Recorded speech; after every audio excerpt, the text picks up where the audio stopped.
और ऐसा ना आपकी चैंपियंस ट्रॉफी की टीम इंग्लैंड के लिए आप 16 की टीम अनाउंस कर दो, वहां 15 करने, उसमें एक एक्स्ट्रा फास्ट बॉलर डाल दो।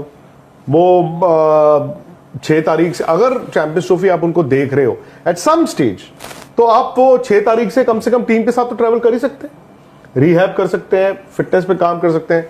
अब उसमें मैच खेले, इंग्लैंड के खिलाफ खेले, नहीं खेले ना खेले, बट वो चैंपियंस ट्रॉफी, अब चैंपियंस ट्रॉफी भी पता चला जी अभी 2 दिन और चाहिए, 4 दिन और चाहिए, हो सकता है आप शुरुआती मैचों में ना भी कंसीडर करो, ये भी तो हो सकता है ना, आप वहां पे मैच भी पिक एंड चूज कर लो। नहीं, उस केस में तो फिर इंग्लैंड वाली सीरीज में कोई मैच नहीं खेलेंगे ना। अब अगर आपको ऐसा देखो, हम यहाँ पर एजम्पशन लगा रहे हैं, और मैं आई वुड बिलीव जो निखिल कह रहे हैं, क्योंकि निखिल की बात हुई होगी, और आज अगर कल सिलेक्शन है, 12:30 बजे अनाउंसमेंट है, तो मोटा मोटा आपकी टीम बन चुकी है और मोटा मोटा सबकी फिटनेस भी आ चुकी होगी, ठीक है। तो अगर उसमें ये लिखा है कि he can be considered, he will be considered, asterisk लग जाएगा कि जो भी सब्जेक्ट टू फिटनेस है, बाद में आपने चेंज करना होगा, चेंज कर देना, दे विल सी ना। अभी वो रेस्ट पे है, रेस्ट के बाद जब वो रिहैब करना शुरू करेंगे, आपको असली तब पता चलेगा। रेस्ट में कितना पता चलेगा, रेस्ट में तो स्कैन ही बताएंगे ना, रिहैब में जब आप आते हो, आप फिर उसके बाद बॉल डालना शुरू करोगे, तभी आपको पता चलेगा कि लोड ले पा रहे हो कितना। अच्छा, विराट कोहली है फिट, मतलब उनकी फिटनेस नहीं, इंग्लैंड वाली सीरीज के लिए इंग्लैंड वाली फिट है ना? हाँ, वो तो फिट है। मैंने पढ़ रहा था कहीं पे उनकी हल्का सा निगल वगैरह कुछ आई थी, बात है ना। नहीं, उनको बता रहे हैं कि जी वो जो ऑस्ट्रेलिया में टेस्ट मैचेस हुए थे, सिडनी में जो लास्ट टेस्ट मैच था, आई थिंक 3 और 4 और 5 जनवरी वाला, उसमें उनकी गर्दन में अकड़न थी, नेक स्प्रेन नहीं आ जाता जैसे, नेक स्प्रेन, तो फिजियो ने उनको इंजेक्शन लगाया था, तो हो सकता है इसीलिए वो रणजी ट्रॉफी भी ना खेले। तो मैं वही जानना चाहता हूं कि गर्दन ठीक होगी ये तो सर।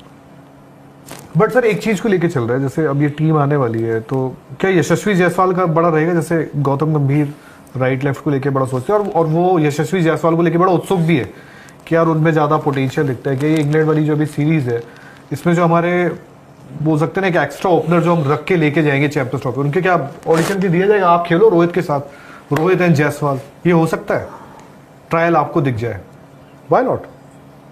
बट ये ट्रायल डराता भी तो इंडियन क्रिकेट में। क्यों?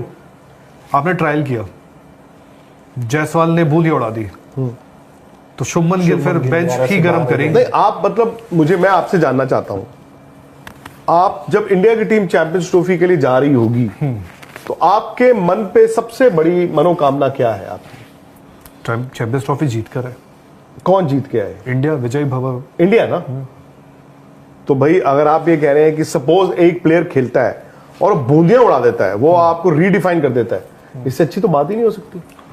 मैं बात से एग्री करता हूँ। जैसे अगर आप मौजूदा वक्त में टेस्ट क्रिकेट की फॉर्म उठाओगे, तो शायद यशस्वी जायसवाल के लिए आप दरवाजा खोल के बोलोगे आप आइए बैठिए, हम आपको मस्त डिनर करवाते हैं, और शुभमन गिल को आप बोलोगे थोड़ा आप इंतजार करिए, सूप पिलाते हैं, ठीक है, आपको सूप पिलाते हैं। लेकिन अगर व्हाइट बॉल में आप उठाओगे तो बोलोगे यार शुभमन गिल ने ना ओडीआई फॉर्म में, क्योंकि शुभमन गिल ओडीआई उनका बड़ा अच्छा रहा है, और वर्ल्ड कप भी अब उनको स्टार्ट में डेंगू हो गया था, तो उनकी गलती नहीं है, बट वो न्यूजीलैंड वाले, वो तो 100 भी उनका था वर्ल्ड कप में, बट उनका ओडीआई बड़ा अच्छा रहा है।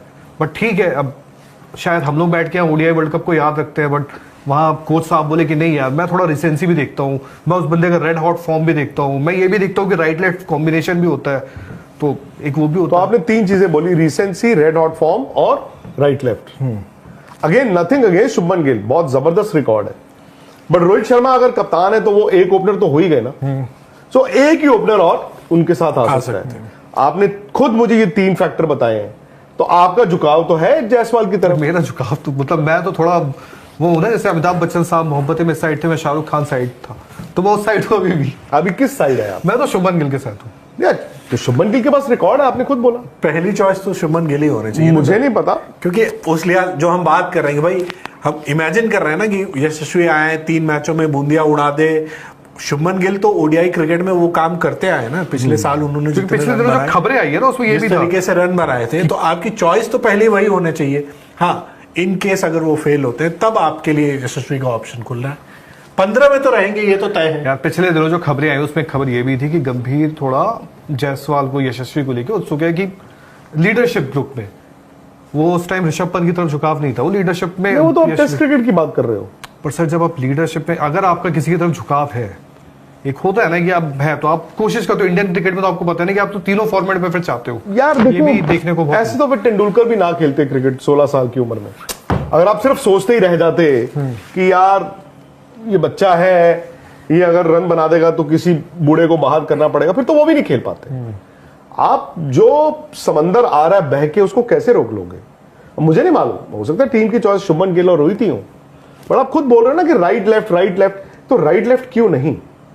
बट इसमें क्या राइट लेफ्ट की जब चल रही है, सोच रहा हूं मैं, तो क्या रोहित एंड गंभीर का ओके होगा राइट लेफ्ट? मतलब कोच और कप्तान दोनों एक मान लो पेज कप्तान पे बोल रहे होंगे। कि नहीं यार मेरा शुभमन मेरे साथ खेल चुका है वर्ल्ड कप, वो सही था हमारा, बहुत ठीक था, फाइनल को छोड़ दो। अब यार जायसवाल भी होगा तो एक वो भी होता है ना कि कप्तान की सुनी जानी चाहिए। और मेरे ख्याल से जब आप टीम चुनोगे, कल जब आप टीम चुनने बैठोगे, आई एम सरप्राइज्ड 2 कुर्सियां लग रही हैं वहां पे, 3 नहीं लग रही। आमतौर पर कोच की भी फिर कुर्सी लगनी चाहिए थी। आने वाले वक्त पे हो सकता नहीं, गौतम गंभीर जा रहे हैं कि टीम चुनी जा चुकी है? मैं ये जान, आई थिंक टीम चुनी जा चुकी है। बस वो और कल 12:30 बजे बजे वेट कर रहे थे शायद, मुझे 12:30 बजे उन्होंने कप्तान और अजीत अगरकर को प्रेस कॉन्फ्रेंस के लिए बुलाया। टीम हो सकता है आपकी उस दिन चुन ली गई हो, जिस दिन आपका रिव्यू मीटिंग हुआ था, प्लस माइनस आप फोन पे कर लेते हो, ठीक है, जैसे बुमराह की फिटनेस क्या है ना। आई एम श्योर इसमें द मोमेंट आप टीम चुनने बैठोगे, आप कोच और कप्तान से उस वक्त पूछ चुके होंगे कि आप 2 ओपनर किसको देखते हो फर्स्ट 2, तो ये लास्ट मिनट का डिबेट नहीं होगा। और हो सकता है कि गिल और रोहित ही आपको शुरू में दिखे, पर मैं तो रूल आउट नहीं करूंगा यशस्वी जायसवाल को। यार फिर वही बात आ जाती है, अब एक ही तरह वही धर्रे पे चलते रहो, तो फिर आप एक्सपेरिमेंट या रिस्क कब लोगे? आप कभी कभी हो सकता है ना आपको रिस्क लेना पड़े। बट इंडिया जो अभी हाल फिलहाल में वर्ल्ड कप जीता, वो तो सेफ ऑप्शन के साथ गए और वर्ल्ड कप जीत के आए। हो सकता है आपका ये नहीं रहेगा कि भाई हो सकता है कि हम ओडीआई फॉर्मेट में तो सब ठीक ही चल रहा है। ओडीआई में आपको रिस्क इतना लेना भी नहीं चाहिए, बट आप एक अलग जगह खेल रहे हो, बस मेरा ये थोड़ा सा मकसद है। मुझे नहीं पता अब, क्योंकि वनडे क्रिकेट इतनी कम होती है यार, मुझे तो पता भी नहीं है कब कब किसने किसने क्या क्या किया, इतना मोटा मोटा याद रहता है। लेकिन इंडिया की फ्लैट पिचेस और दुबई की थोड़ी स्लगिश पिच, आपको थोड़ा सा दुबई के लिहाज से प्रिपेयर करना होगा। बट जरूरी थोड़ी है कि आज ही आपको पता है कि 20 फरवरी को अगेंस्ट बांग्लादेश इंडिया के 2 ओपनर्स कौन होंगे। हो सकता है ये 3 मैचों में आप डिसाइड करें। देयर इज अ पॉसिबिलिटी भाई, जो 100 बना गया पहले खेल के 100 बना गया, उसको बाहर कैसे करोगे आप? और ये ना भूलें कि बांग्लादेश के जो स्पिनर्स हैं वो बॉल नीचे उनकी रहती है। और बांग्लादेश की विकेट भी जो है, बांग्लादेश के स्पिनर जो है वो स्टंप टू स्टंप डालते हैं, और दुबई का विकेट जो है स्टंप टू स्टंप डालने वाले बॉलर को रास आता है। तो उसके लिहाज से आपको देखना होगा।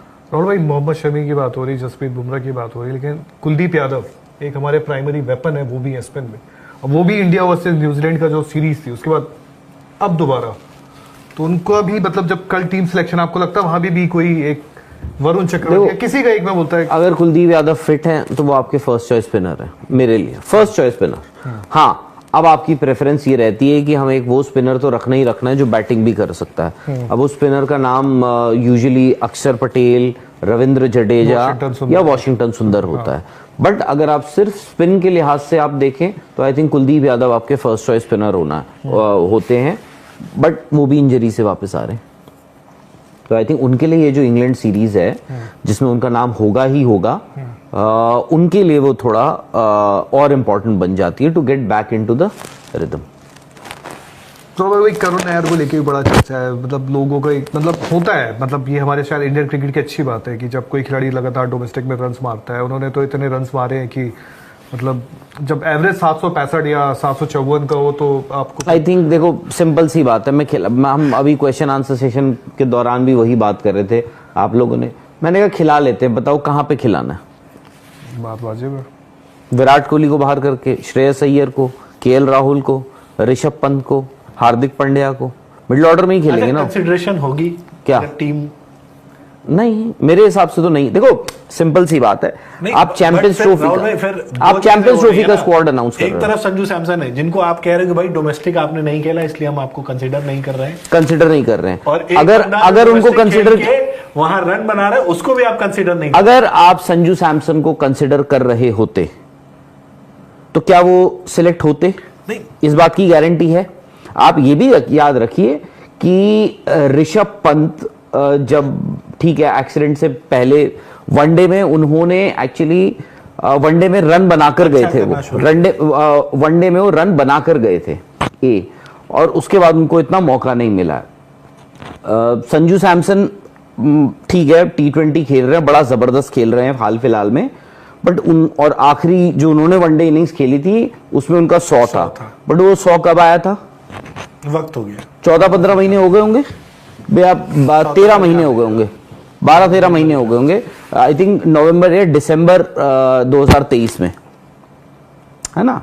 तो वो है। बाकी संजू सैमसन का सिंपल सा है कि भाई संजू सैमसन या फिर ऋषभ पंत होना था। उसमें मेरा ऋषभ पंत को पिक करने का सिर्फ एक रीजन ये था कि ऋषभ पंत लेफ्ट हैंडर हैं, लोअर मिडिल ऑर्डर में आपको उनको खिलाना है। संजू सैमसन ने जो 100 भी मारा था, if I remember correctly, correct me if I am wrong, नीचे ही खेले थे। नहीं 100 उन्होंने नंबर 3 बनाया था, ऊपर आए थे, 100 उन्होंने बनाया था नंबर 3 पे।